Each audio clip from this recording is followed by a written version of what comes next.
Please subscribe Tito Manny Vlog.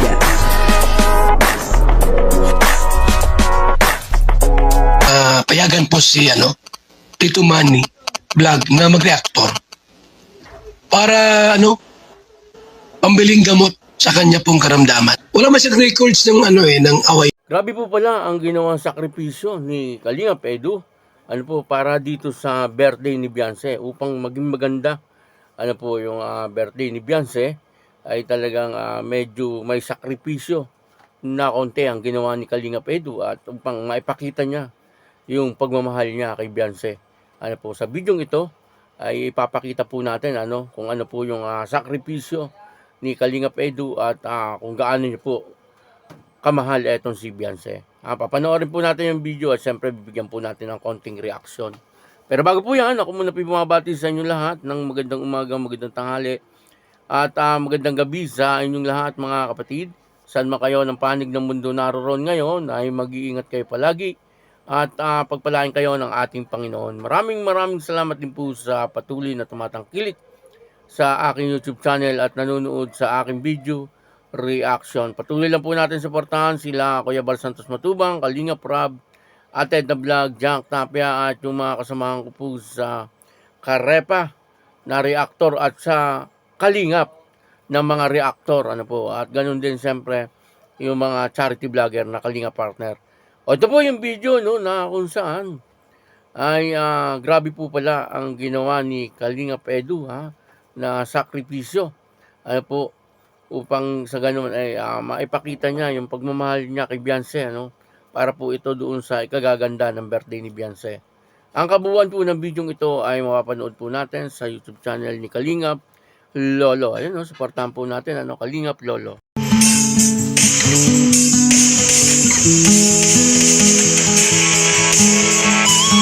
I don't know what it means, but there's a smile upon your face.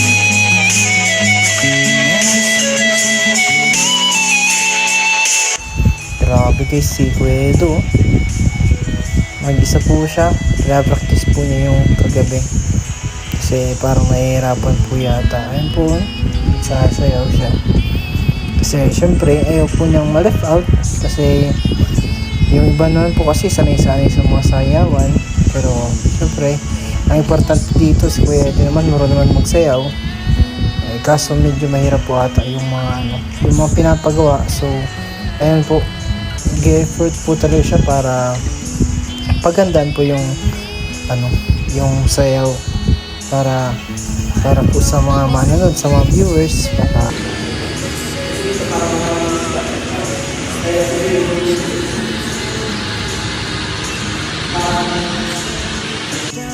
So ayun na naman po siya ulit, kada break time po pinapractice po niya ulit yung disco tuloy kasi sobrang hirap po kasi nun. Kahit nga po yung mga angels nahirapan din yung mga para sa ayaw. Dahil si Pau Pau lang yung nakaka-gets nun. So sila Papa Jom, sila Michael, yung mga dancer talaga. Pero yung mga hindi sanay sa mayaw, pero mga drone, hirap sila. Kahit nga sila ko hirap na yung tag dito na dito. Kasi Greg's para kay Beyonce, para sa wife niya, ginagawa niyang dato. Kaya, si Beyonce, bawal pakita si Beyonce eh. Maraming na siya guys. Wala na siyang pasok? Ha? Wala na siyang pasok? Wala siyang pasok ngayon. Okay. Okay, maghapon pati kayo kuya, no? Ha? Maghapon kayo. Wala. Ay,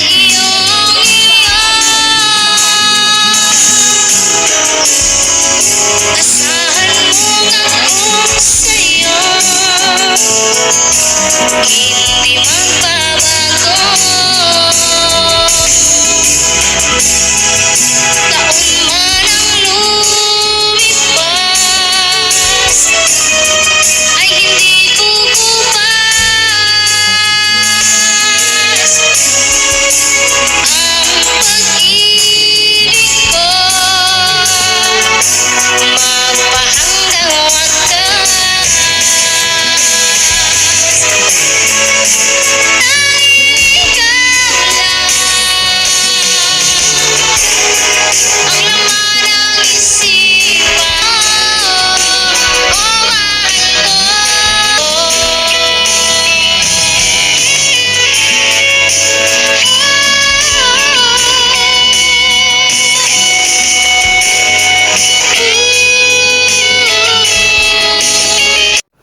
Yun po, no, maliwanag dito sa video, no, na talagang si Kalingap Edu ay nagsakripisyo.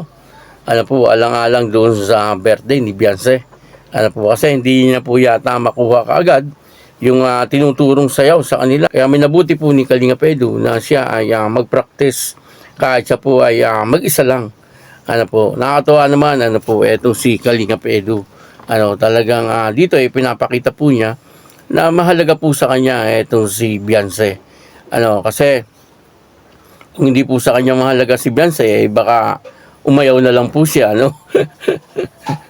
Pwede naman ganun. Kung hindi niya po makuha yung sayaw, ano, kasi medyo mahirap, eh, pwedeng umayaw na. Ano, kaya lang, siyempre, hindi po siya makaayaw. Ano, una't una, ay kalab team niya po itong si Beyonce. Ano po, pangalawa, ay siyempre, napakahalaga po ni Beyonce sa kanyang buhay, ano. Kumbaga, ay talagang nagsakripisyo na lang po siya. Kahit na po medyo mahirap yung sayaw, ay talagang nandoon todo practice po siya, no. Kung sa ganun ay makuha niya po yung step nung sayaw, ano po. At sabi nga po ni Kalingap Lolo, medyo mahirap nga daw po yun, no, kasi kahit nga daw po yung magagaling sumayaw ay talagang medyo nahihirapan po doon sa sayaw na itinuturo sa kanila. Kaya yun na nga po, no, si Kalingap Edu, ano, siguro iniisip po niya, baka pagdating po ng birthday ni Beyonce at gagawin na po nila yung pagsasayaw, ay magkamali po siya. Ano, medyo nakakahiya po yun, ano. Hindi lang kay Beyonce, siyempre, ganun din po doon sa mga darating na bisita.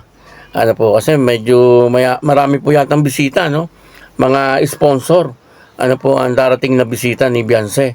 Ano po, ito po yung mga taong talagang nagmamahal kay Beyonce. Ano, darating po sa kanyang birthday. Ano po, at siyempre, si Beyonce ay mahalaga kay Kalingap Edu. Kaya todo effort po si Kalingap Edu upang sa ganun ay maging maganda. Ano po yung gaganapin na debut ni Beyonce.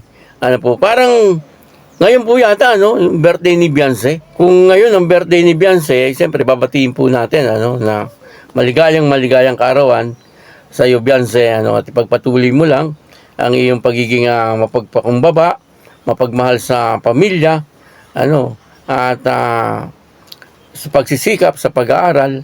Darating ang panahon na makikita namin na ikaw ay graduate na sa iyong kinuhang kurso.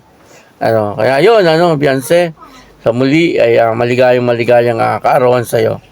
Ano, kaya yun, ano, dito po yung nakita po natin, ano, kung gaano kamahal ni Kalingap Edu etong si Beyonce. Ano, talagang nakita po natin yung pagsasakripiso ni Kalingap Edu upang sa ganon ay maging maganda ang kalalabasan, ano, ng kanilang pagsasayaw ni Beyonce. Maraming salamat po sa inyong lahat, at ako po si Tito Manny Vlog na nagsasabing God bless you all.